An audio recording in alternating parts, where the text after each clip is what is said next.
What is Dennis Allen's biggest accomplishment as a head coach so far? I think that's tough to answer, but he went from a losing record to a winning record, I think that's really kind of the answer.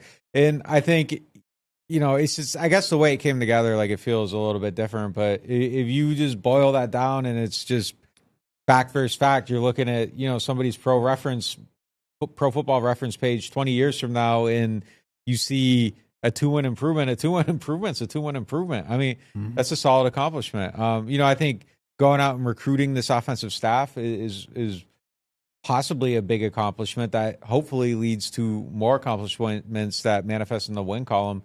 But I mean, it's kind of hard to put a nail on that right now. But yeah, I mean, I think that he's shown improvement in each year over year as a head coach.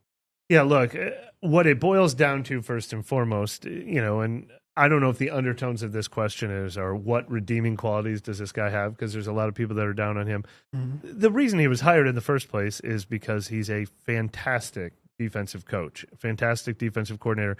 And he deserved the opportunity, I think, to be hired. He's the one we all kind of like expected and understood why he was going to be hired, even though there were other worthy candidates. But picking any other candidate ahead of him would have been also replacing him and his entire defensive system and his entire defensive staff. You don't get to keep Dennis Allen in this defense if you hire someone else. So you can't pretend like this defense stays if he goes. Like the defense that the Saints have had, which has been great, which was probably a little better from 2017 to 2021 than it's been the last 2 years, is still one of the better units in the league. And I think in particular in his first year when they were really scuffling, the way he got his defense back at the end of the year, that streak of like the 8 or 9 games where they held opponents to less than 20 points. They finished 3-1 that first year. And then again last year, he realized his defense wasn't quite hitting on the pressure and their identity, and he got it back to that, and they won 4 of their last 5 games. So I think maybe being a head coach has taken him away from nailing it start to finish, but he has gotten that defense back to being really strong at the end of each season. And again, yeah, I mean that ending 3-1 and ending 4-1 the last 2 years is probably what kept him confidently doing the coach. But yeah, he needs to do it sooner this year. There's no doubt about it. It's not a popular opinion, but I don't really think that there's a logical argument for not keeping him as the head coach after last season. Like he had a winning record. They finished the way they needed to finish. He earned the opportunity to come back. He went out. He got his offensive staff.